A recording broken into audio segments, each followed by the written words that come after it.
Beloved, let us enter this moment with a sense of stillness, for it is only in stillness that the truth can be heard, not the truth of the world, not the truth of the human mind, but the truth that whispers beneath all appearances, and it is to this deeper truth that you have been called.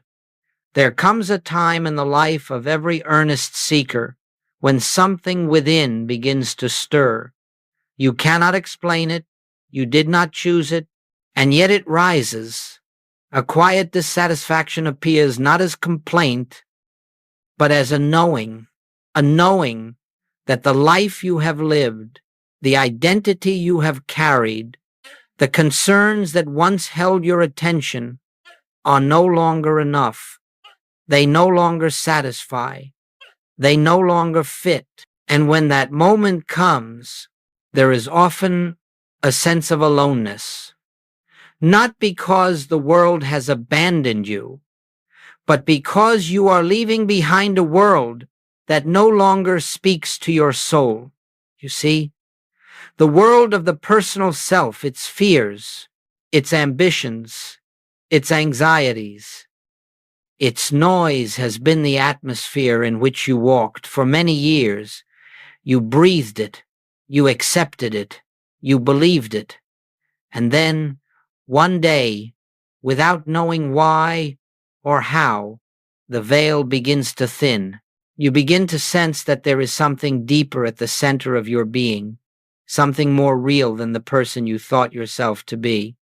And in that holy transition, you may feel alone. But hear this carefully. The loneliness you feel is not a sign of abandonment. It is the sign of awakening. It is the outer evidence that the inner light is beginning to dawn. It is the moment when the personal sense, losing its hold, cries out in fear and calls that fear loneliness. But the one who is awakening in you, the eye of your being, knows no such thing as loneliness. Loneliness belongs only to the false belief that you are a separate, isolated, limited creature moving through a world of other separate creatures. And as that belief dissolves, it leaves behind a temporary shadow, a hollow space where the old identity used to sit. Many have mistaken this hollow space for emptiness. Many have tried to fill it again with activity, relationship, distraction, or noise. But if you will allow that space to remain unfilled even for a moment, you will discover that what appears as loneliness is, in truth, the clearing of consciousness. Preparing for the revelation of the presence, you are not being isolated.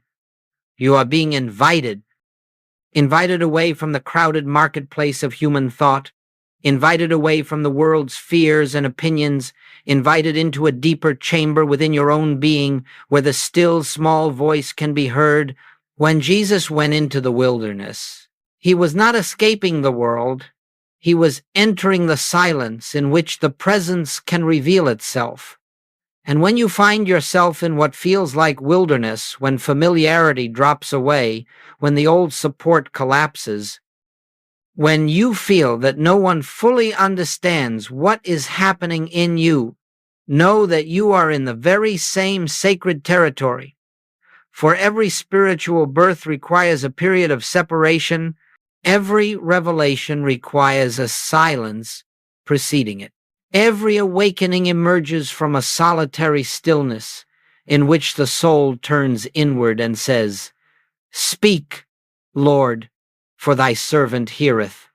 When the world no longer satisfies, it is not because something is wrong with the world. It is because something true is waking within you, and truth can never again be satisfied with shadows. So do not fear this sense of aloneness.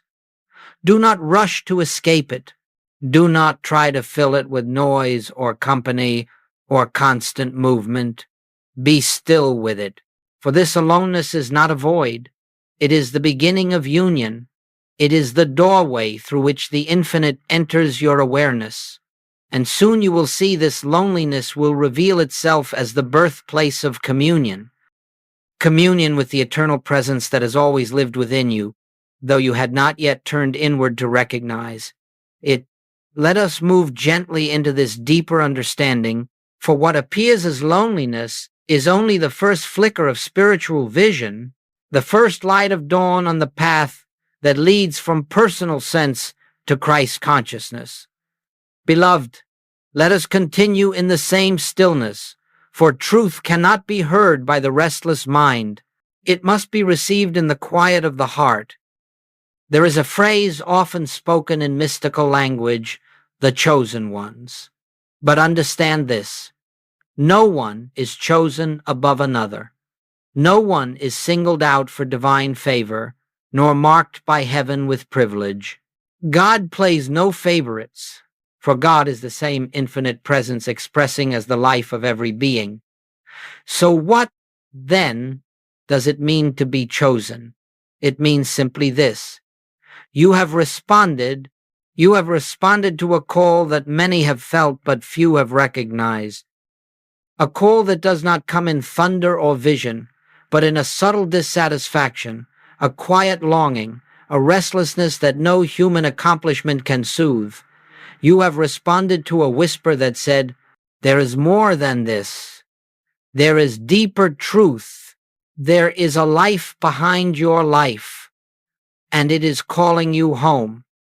You did not choose the path. The path chose you the moment you listened. And once you listen, once you permit that inner pull to draw you inward, life cannot continue as it was.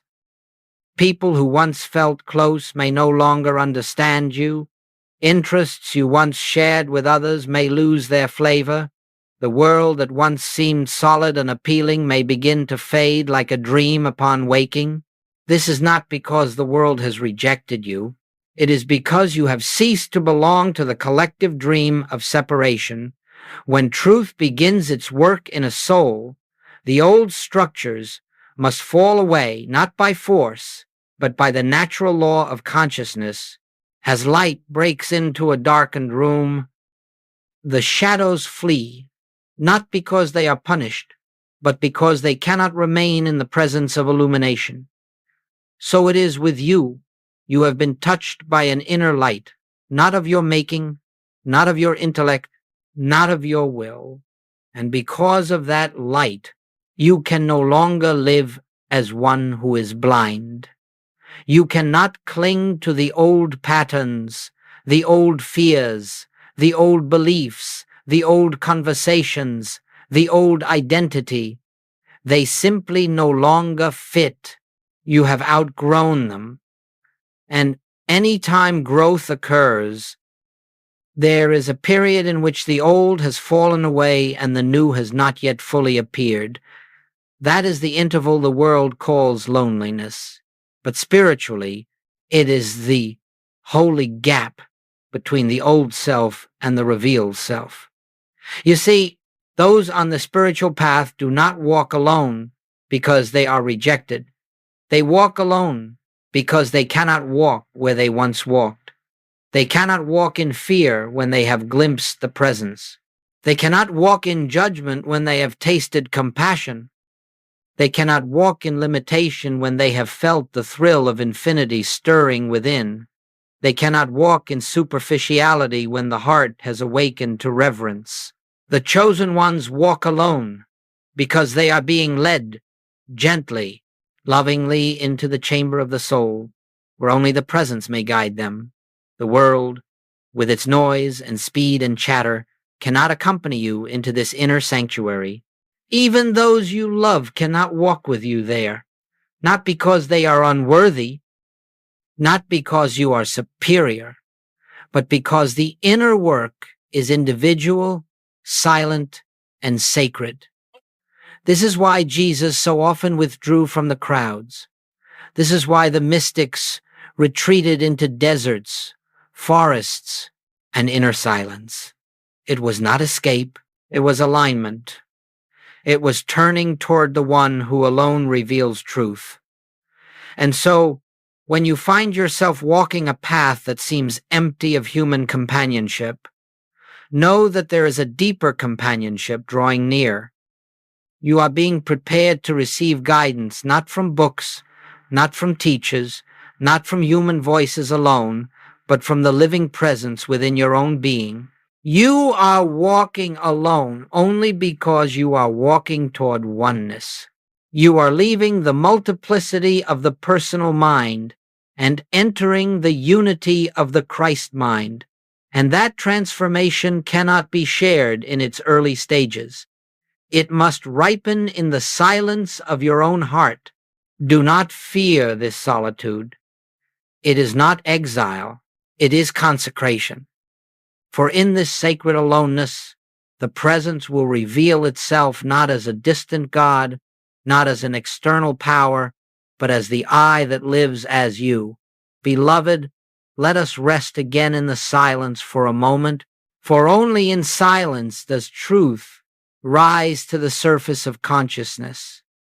And as we enter this next understanding, I ask you to set aside every notion you have held about loneliness, every belief you have carried about being cut off, forgotten, or unseen, for these beliefs belong not to your true self, but to the personal sense of self that has no foundation in truth. Let us look deeply now at what seems to be isolation, the sense of being alone, the feeling of being cut off from companionship, the ache of not being understood. These are not conditions of spirit. These are not conditions of the I that you truly are. These sensations belong only to the personal self, the limited identity we have mistakenly assumed for so long.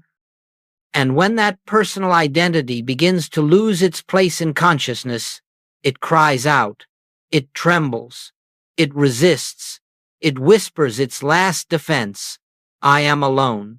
But hear me now, that which says I am alone is not the real I at all. It is the echo of a belief in separation, a belief in vulnerability, a belief in a life dependent on other persons for its sense of completeness. You see, the personal self has always been alone because it has always believed itself to be separate from God, separate from source, separate from others, separate from life itself. The personal sense of self is born of separation, lives in separation, and interprets everything through the lens of separation. When it speaks of loneliness, it is merely confessing its own nature.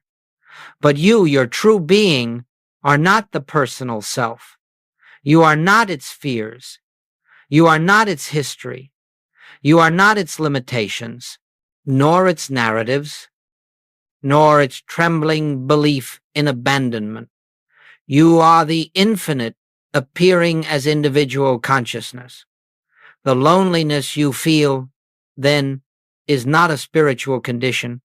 It is not a statement of truth.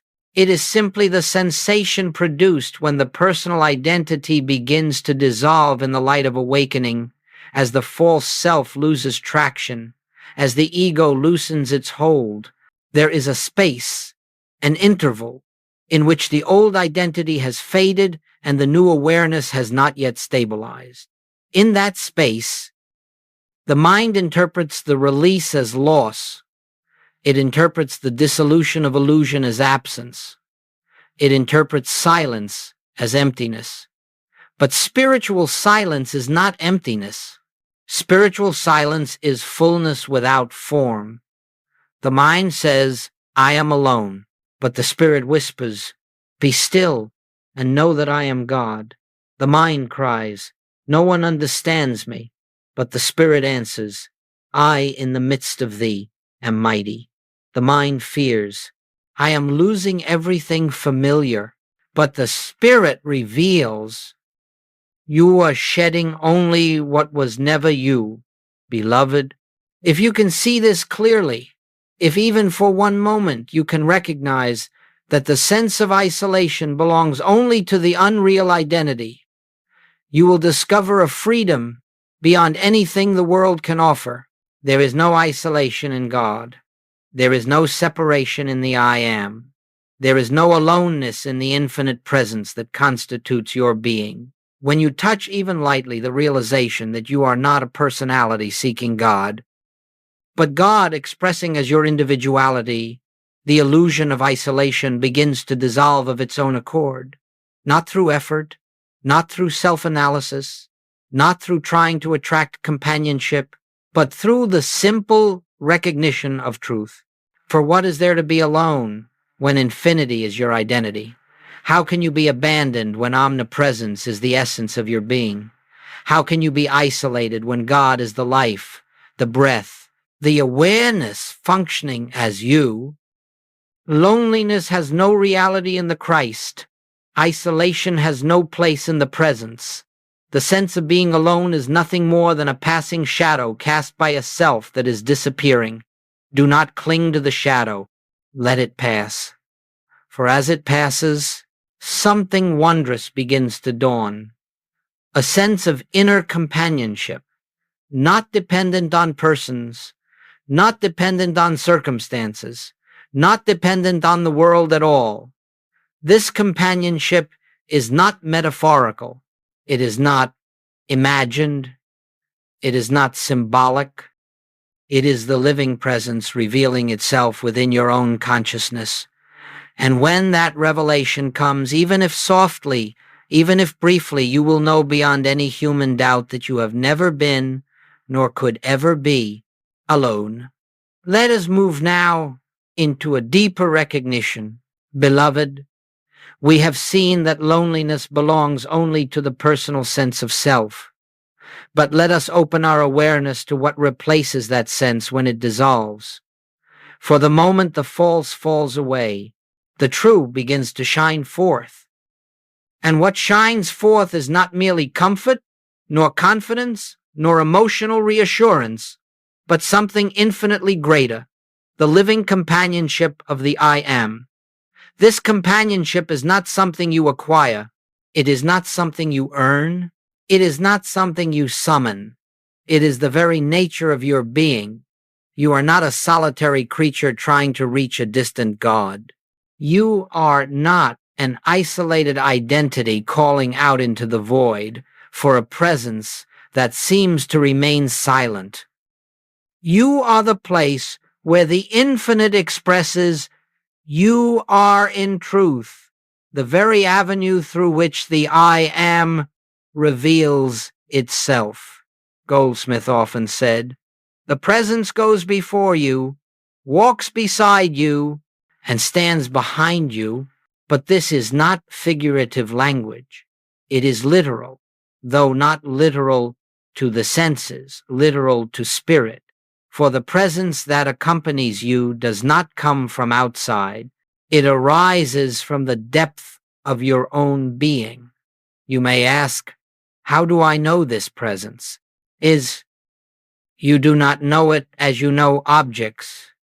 You do not know it as you know thoughts. You do not know it as you know emotions. You know it the way you know you are. You know it intuitively, silently, directly. The companionship of the I Am is the felt awareness of a life not your own yet utterly yours, a mind not your own yet functioning as you, a love not your own yet beating at the center of your heart. This presence is not an influence. It is not an energy. It is not a force moving upon you. It is yourself. And when the personal sense quiets, even for a moment, you begin to feel this inner companionship, not as a sensation, not as a mystical experience, but as a quiet certainty that you are upheld by something greater than yourself, something that is not separate from yourself. You may be sitting alone in a room, and yet the room feels full. You may be walking down a silent path, yet you feel accompanied. You may be facing uncertainty, yet you feel a calm that has no source in human reasoning. This is the I Am revealing itself. It comes as stillness. It comes as peace. It comes as a gentle awareness that you are being carried, and it comes most clearly when you stop trying to find God. Goldsmith taught that the presence is discovered not through effort, but through awareness, not through struggle to reach God, but through the realization that God has never ceased to reach you. The moment you stop striving for spiritual experience, you open the door to the one who has been present all along. There is a companionship within you that is beyond human companionship. It cannot leave you, it cannot fail you, it cannot betray you, it cannot die, for it is the infinite expressing as the very consciousness you call I. When you recognize this not intellectually, but in the quiet of inner listening, loneliness dissolves, not because you have found someone, but because you have discovered the one who was never absent.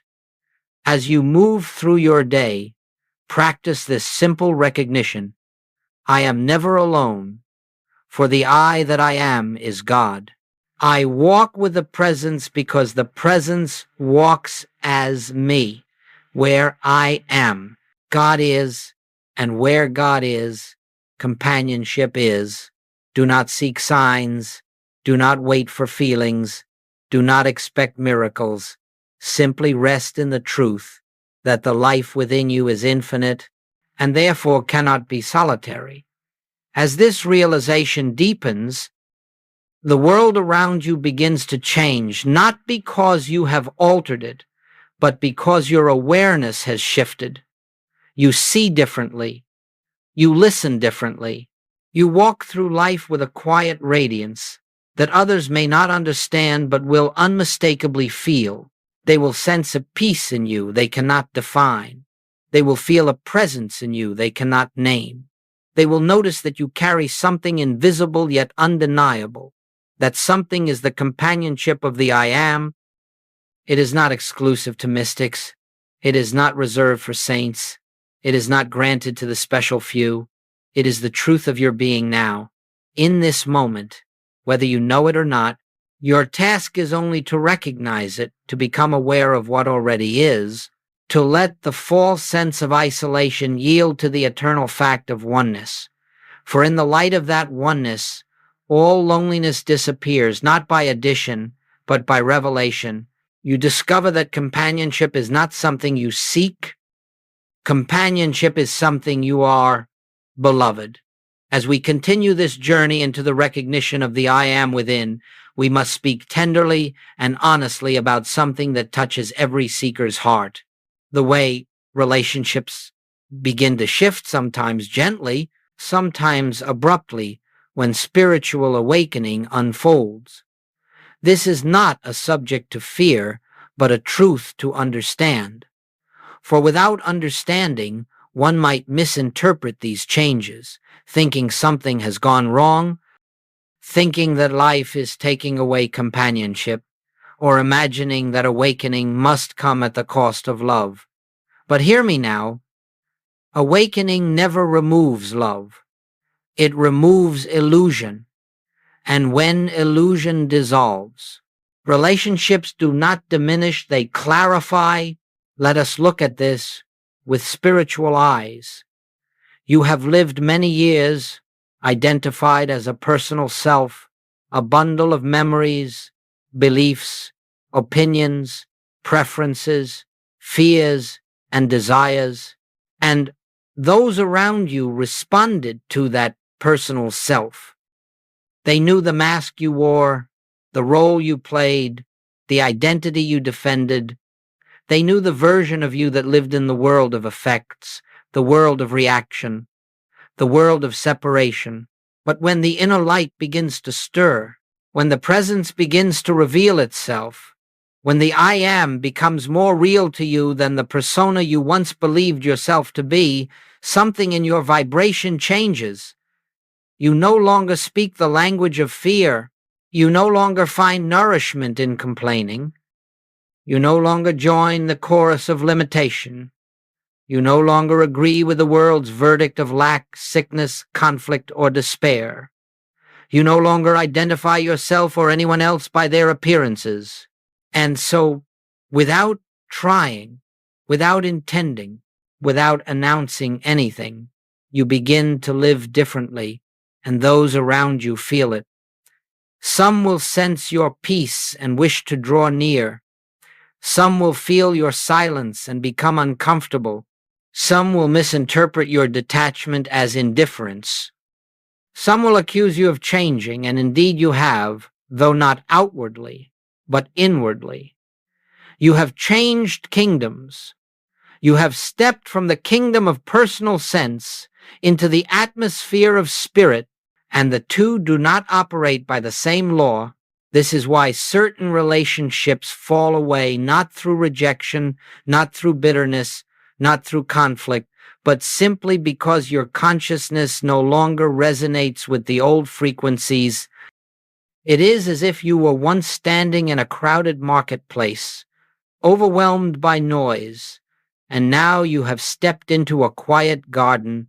The shift is so profound that those who need the noise cannot walk with you into the silence, not because they are less, but because they are not yet ready to hear what the silence reveals. Goldsmith often reminded us, consciousness draws unto itself its own. This is not mysticism, this is law. As you awaken, you unconsciously withdraw your consent for fear-based interactions. You lose interest in conversations driven by anxiety or anger. You cannot sustain relationships built upon mutual limitation. You cannot engage in patterns that deny the truth of your being. This withdrawal is not willful. It is natural. You are no longer nourished by what once fed the personal sense.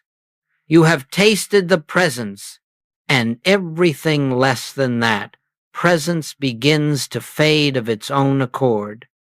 Now hear this, beloved. You are not losing people. You are shedding identities. The identity they knew is passing away. The identity you are realizing is emerging. And as this inner transformation unfolds, new relationships, those who resonate with the same presence, will be drawn to you without effort, without seeking, without searching. They will appear at the exact moment they are needed. They will recognize the light in you, for it is the same light unfolding in them. These are not relationships based on need, but on recognition, not on fear, but on truth. But let us not overlook this. Even those who seem to fall away are not lost. They are included in the same presence that holds you, and when the time is right, and if their consciousness ripens, they too may return, not as they were, but as the deeper self-awakening in them. So do not mourn what appears to be ending.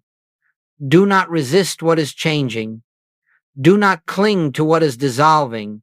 Everything that is real is eternal. Everything that is unreal cannot be held.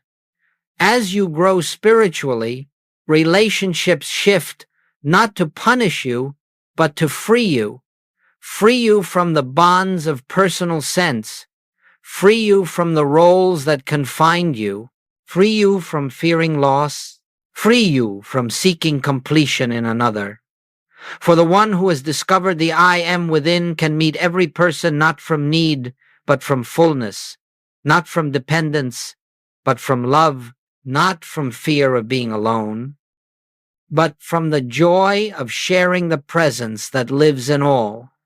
This is why relationships shift during awakening, not to diminish your life, but to prepare you to love in a new way, a way that flows from oneness rather than separation, a way that arises from spirit rather than personality, a way that reflects the Christ rather than the conditioned self.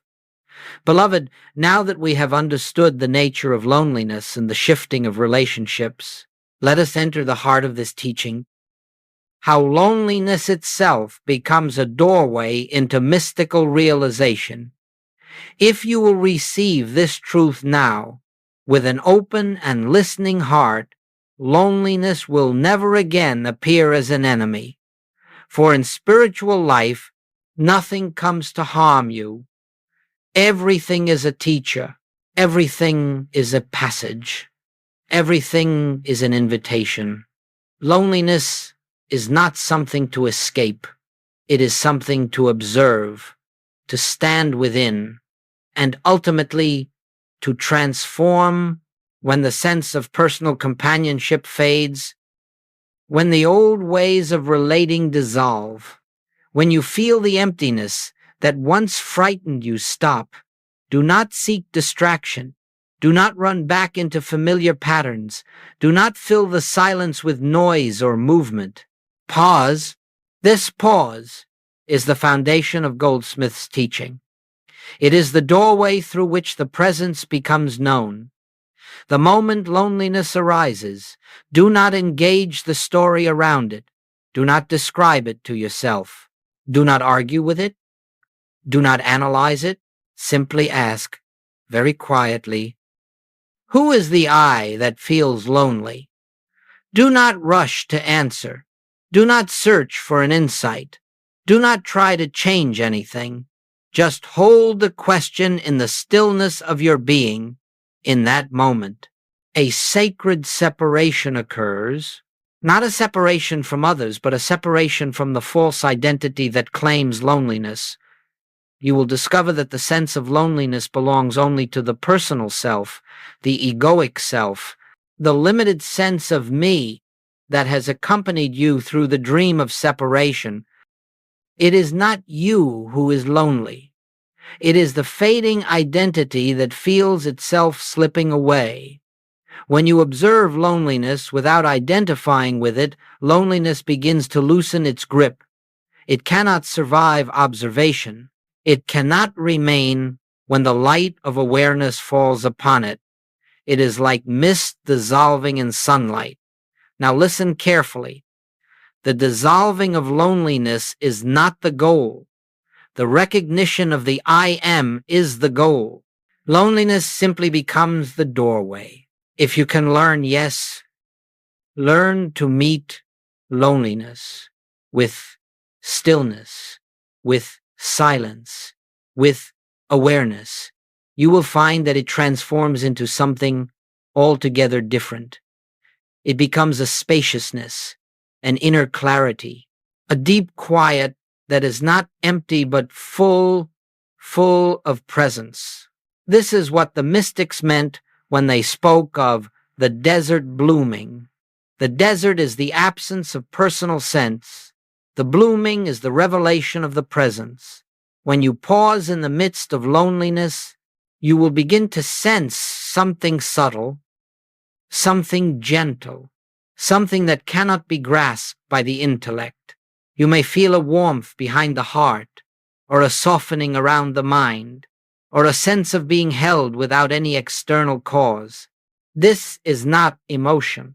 This is not imagination. This is not the mind comforting itself. This is the presence making itself known. And if you will continue to pause each time loneliness rises, each time fear arises, each time the personal sense trembles, you will begin to live in a new rhythm. The pause becomes a sanctuary. The silence becomes a companion. The stillness becomes a teacher.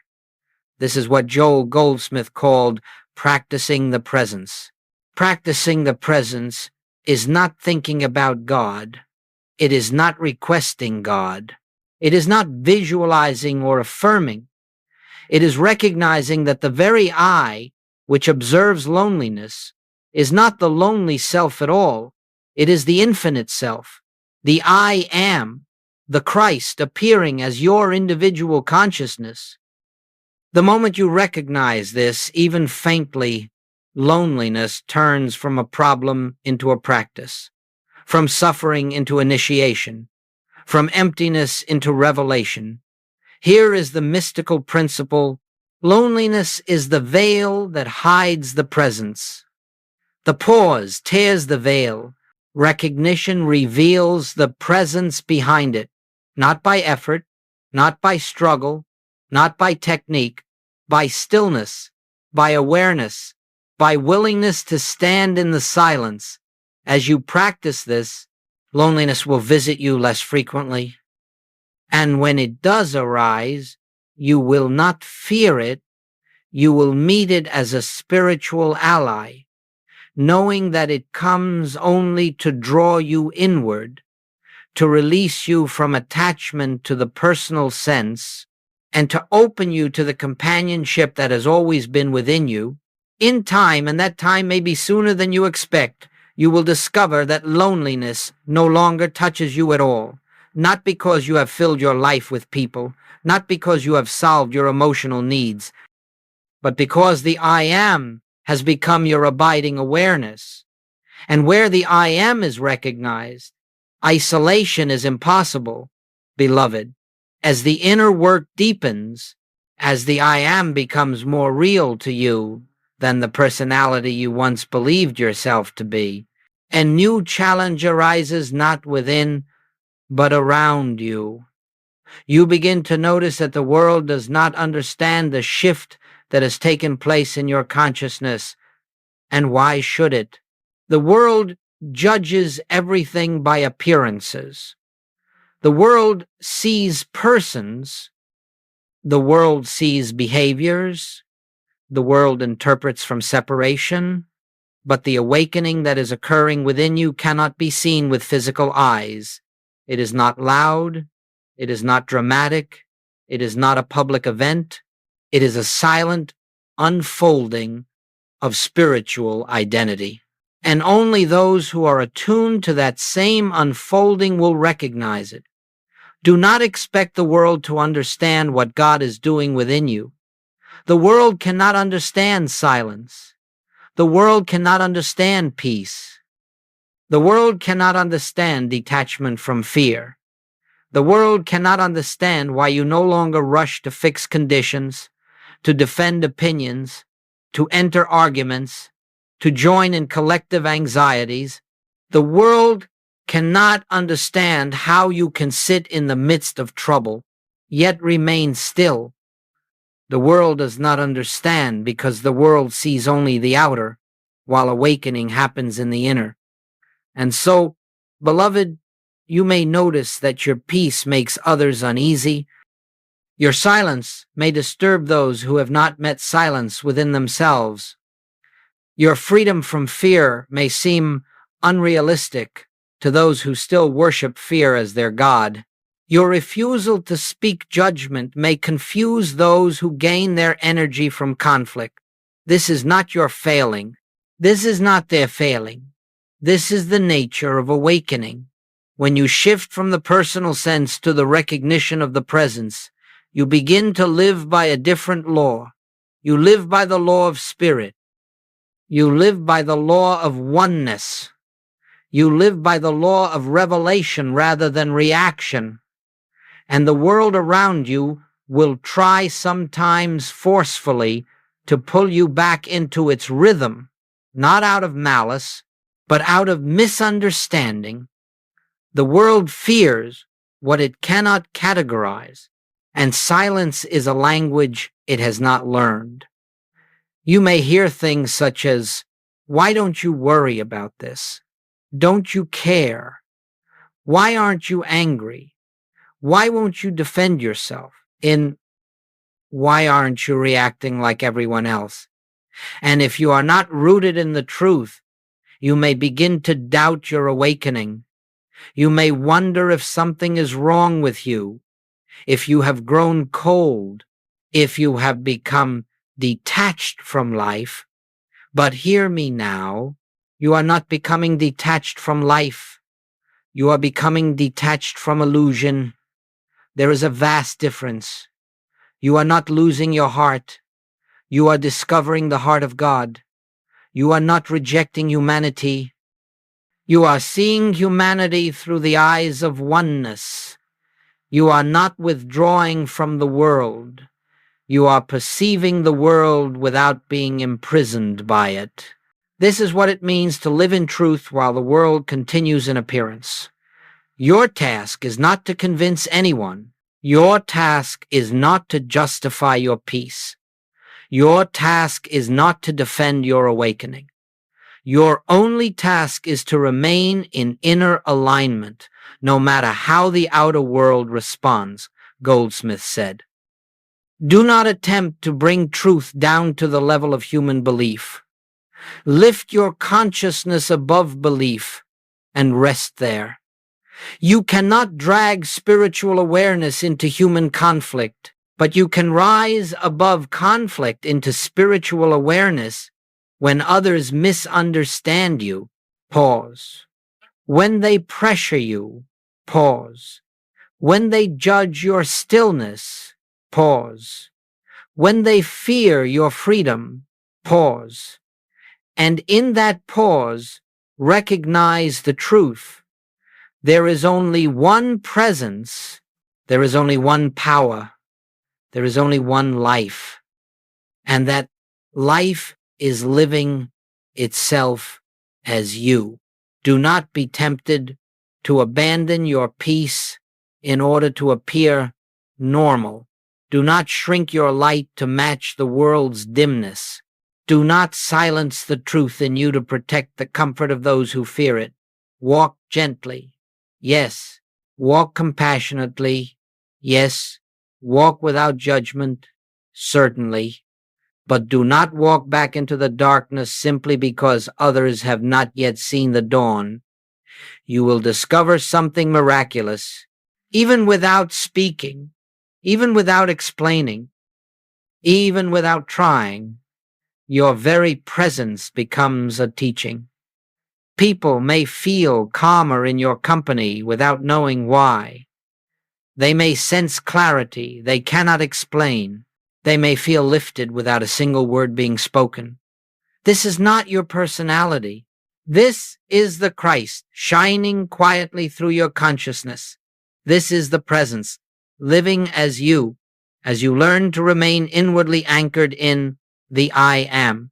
The world will slowly shift around you, not by your effort, but by the silent radiance of a consciousness, no longer governed by fear. You are not of this world's vibration anymore. You are in the world, but no longer bound to it. You are touched by a higher rhythm, a deeper harmony, a silent music the world has not yet learned to hear. And in time, without seeking, without striving, those who are ready will be drawn to you, not to the personality, but to the presence that shines through the personality. This is how you live in a world that does not understand the shift, not by hiding the shift, not by resisting the world, but by standing inwardly in truth and letting your life become a quiet invitation for others to awaken. Beloved, we have walked through the false sense of isolation, through the dissolving of old relationships, through the inner companionship of the I am, and through the challenge of living in a world that has not yet awakened.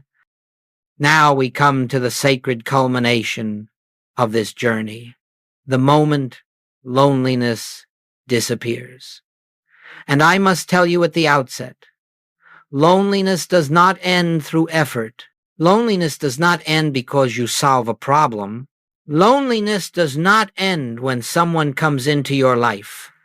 Loneliness does not end by improving the human scene. No, beloved, loneliness ends spontaneously the moment the personal sense of I yields to the divine I am. It ends not because something is added, but because something false is removed. Loneliness ends at the exact instant you realize, truly realize, not merely believe that the presence within you is not a presence beside you, not a presence around you, but the very essence of yourself. When this dawns, even faintly, even momentarily, loneliness collapses like a shadow exposed to light. It is not pushed away. It is not healed. It is recognized as never having been real. Let us examine this carefully, quietly, reverently. Loneliness belongs to the belief that you are a separate person living in a separate body, in a separate mind, in a separate world. Loneliness is the voice of the finite self crying out because it believes itself cut off from its source. But the moment the false sense is released, the moment the veil of personal identity begins to thin, you discover something extraordinary. You are not a person searching for God. You are God expressing as person. You are not a branch begging for the vine. You are the vine, appearing as branch. You are not consciousness inside a body. You are the infinite showing forth in a form. This recognition may come in a moment of deep stillness, perhaps in meditation, perhaps while walking, perhaps while sitting quietly in your room, or it may come unexpectedly while washing dishes, listening to the rain, pausing between breaths. It comes not through strain, but through surrender. The moment you stop trying to feel connected, the moment you stop attempting to force spiritual experience, the moment you stop pleading for presence, the moment you become still inwardly, something shifts. A gentle warmth spreads through the chest. A subtle expansion arises behind the heart. A soft clarity settles in the mind. A quiet joy flickers like a candle lit from within. And you know, without thinking, without analyzing, without seeking, that you are not alone, because you cannot be alone. The I that you are is not capable of separation. In that moment, no one enters the room, no voice speaks, no vision appears, nothing changes externally, and yet everything changes. For you have touched, not emotionally, not intellectually, but spiritually, the truth that God is the self of you. This realization dissolves loneliness at its root. It does not comfort the lonely self. It removes the lonely self. And in its place rises the awareness of oneness so profound, so delicate, so sacred, that words can only point to it. A sense of being held without hands, a sense of being guided without instruction, a sense of being accompanied without company, a sense of belonging without belonging to anyone. This is not the end of relationships. This is the beginning of true relationship. For only when you are whole within yourself can you meet others, without need, without fear, without expectation, purely, freely, lovingly. Loneliness disappears, not because you find love, but because you discover that you are the love you were seeking. And in that realization, the world becomes new. People appear not as potential companions nor as threats to your solitude, but as expressions of the same presence that animates your being. You do not seek from them.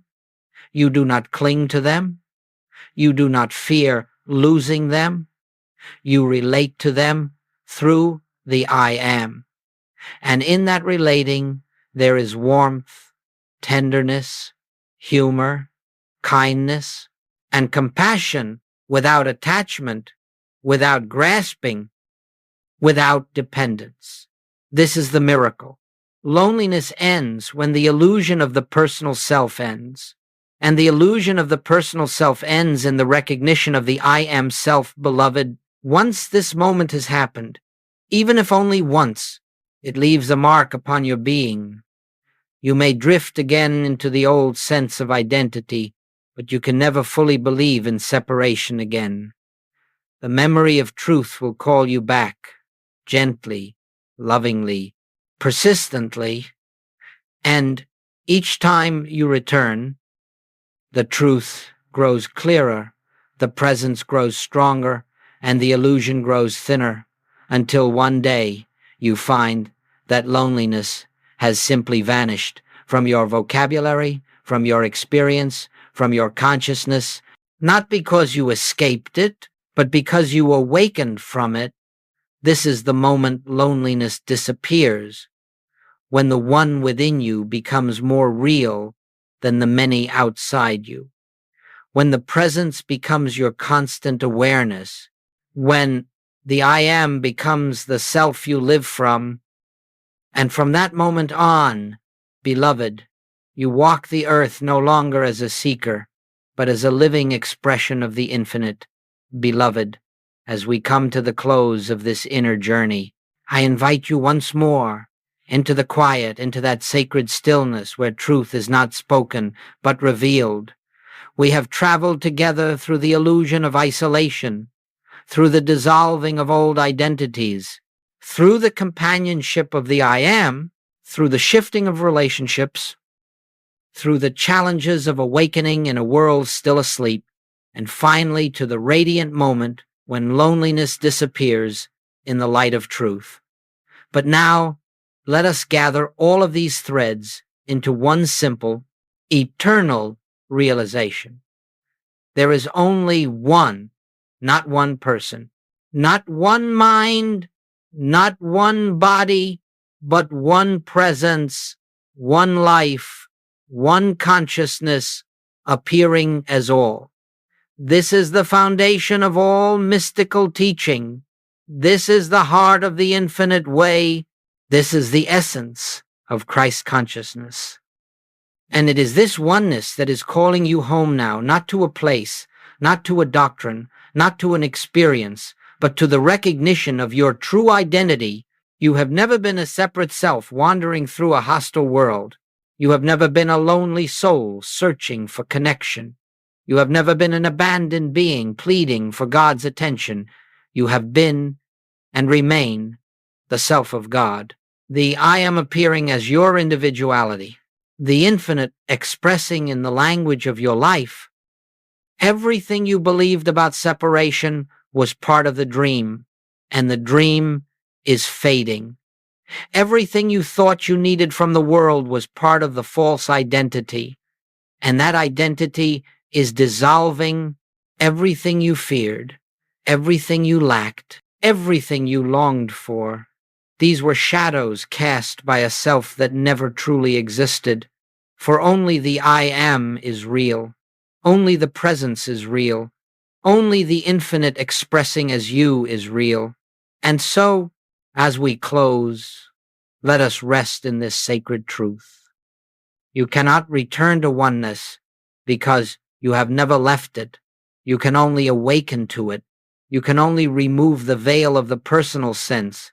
You can only release the belief in separation. You can only surrender the illusion of being a self apart from God. And when the veil lifts, even slightly, even momentarily, you realize that everything you sought was already present within you. The peace you longed for was the peace of your own being. The love you desired was the love that is your nature. The companionship you yearned for was the presence that lives as you. The connection you craved was the oneness that has always been. Beloved, this teaching is not given to make you better. It is given to awaken you to the truth that you are already whole. It is not offered to help you escape life. It is offered to reveal that the life living you is divine. It is not intended to change your human story. It is intended to free you from identification with the story entirely. You walk now, not as a seeker of truth, but as the expression of truth. You walk not as a lonely individual, but as the infinite showing forth in individual form.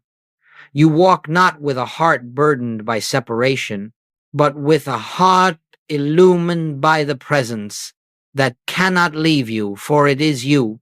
As you go forth from this teaching, remember, you do not travel alone. You never have. You never will.